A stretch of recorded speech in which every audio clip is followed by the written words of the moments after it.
Bonjour tout le monde. Aujourd'hui, j'ai envie de vous expliquer ce que la navigation aérienne peut vous apporter dans votre business. Donc, je m'appelle Olivier Arnechat, je suis copywriter freelance pour Infopreneur et je suis également le fondateur de l'Académie francophone du copywriting. Donc, j'accompagne les personnes qui veulent apprendre à écrire des textes qui percutent pour exploser leurs ventes ou celles de leurs clients. Et je suis également pilote privé d'aviation. Et j'ai reçu ici il n'y a pas longtemps un bouquin d'une série qui s'appelle, voilà, il y a une série qui s'appelle Enseigne-moi l'avion, apprends-moi à dessiner un avion. Et ici c'est Enseigne-moi la navigation.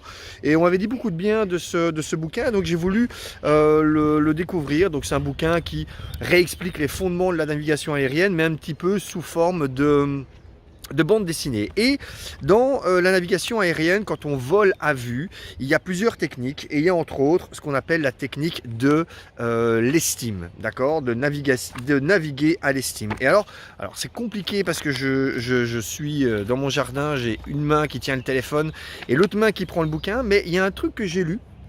Voilà, ici j'ai coché la case et qui donc explique en une bulle de BD qui explique en fait c'est quoi la navigation à l'estime et j'ai trouvé ça assez intéressant à comparer ça avec un business. Je vous lis.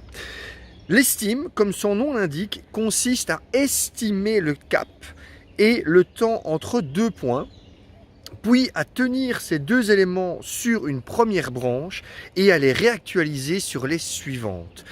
Et pourquoi je trouve ça intéressant? Parce que voilà, l'estime c'est vraiment ça, c'est de se dire ok, je sais que je décolle d'un aérodrome et que j'ai envie de me rendre à un aérodrome qui est beaucoup plus loin, qui est assez éloigné d'ailleurs du premier point.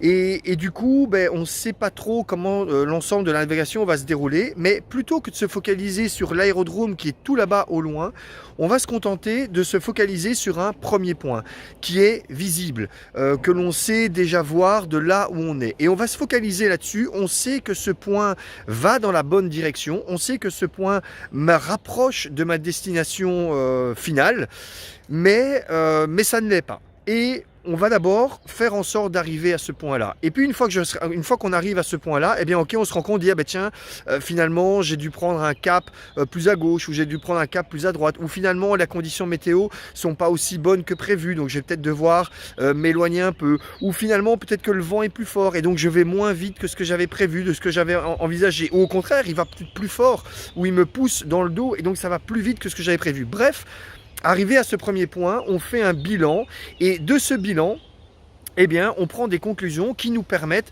de déterminer comment on va avancer pour aller jusqu'au point suivant et ainsi de suite jusqu'à ce que l'on arrive à la destination. Et vous commencez, je pense, à comprendre ce que je veux dire par là et le rapport avec le business, avec le fait de se créer un business, de se lancer comme entrepreneur, de se construire comme ça quelque chose vers lequel on sait qu'on a envie d'aller, mais on ne sait pas, peut-être pas exactement comment ça va se dérouler. Eh bien, ce que je veux vous dire par là, c'est que tout comme quelqu'un qui fait de la navigation à l'estime, ce qui est important, c'est que vous sachiez vers où vous voulez aller, vous connaissiez votre destination, mais que vous n'attendiez pas d'avoir toutes les informations, d'avoir toutes les garanties de comment ça va fonctionner avant de vous lancer. À partir du moment où vous avez la destination sous les yeux, démarrez. Avancez, lancez-vous et il sera toujours temps en cours de route de réestimer les choses, de réenvisager comment les choses avancent et de faire des corrections. C'est préférable de fonctionner comme ça plutôt que d'attendre de savoir tout sur tout, ce qui ne sera jamais le cas, d'être certain de tout et puis seulement d'avancer. Tout ça, vous allez me dire, ok Olivier, mais quel est le rapport avec le copywriting? Eh bien, si jamais justement vous dites que vous avez envie de vous lancer dans votre business ou vous voulez vous créer justement un business en tant que freelance, il y a plein de choses que vous allez devoir faire. Il y a plein de choses que vous allez devoir apprendre.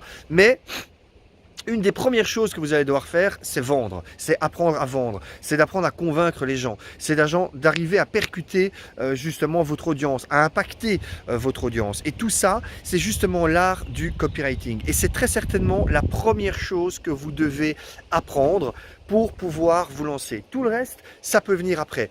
La technique, les tunnels, la création de tunnels, l'administratif, le ci, le ça, bref, tout ça, ça peut venir après. La première chose, c'est de réussir à convaincre les gens. Et justement, si vous voulez aller plus loin dans le copywriting, que ce soit pour en faire votre business, c'est-à-dire devenir copywriter freelance, ou que ce soit pour réussir à exploser vos propres ventes, mais ce que je vous invite à faire, c'est vous inscrire en cliquant sur le lien au-dessus ou en dessous de cette vidéo, et donc de vous inscrire au prochain webinaire copywriting que j'organise ce mardi soir à 20h heure de Paris. Voilà, n'oubliez pas la navigation à l'estime, très important également pour votre business, et je vous dis à mardi soir, en tout cas si vous vous inscrivez. Ciao!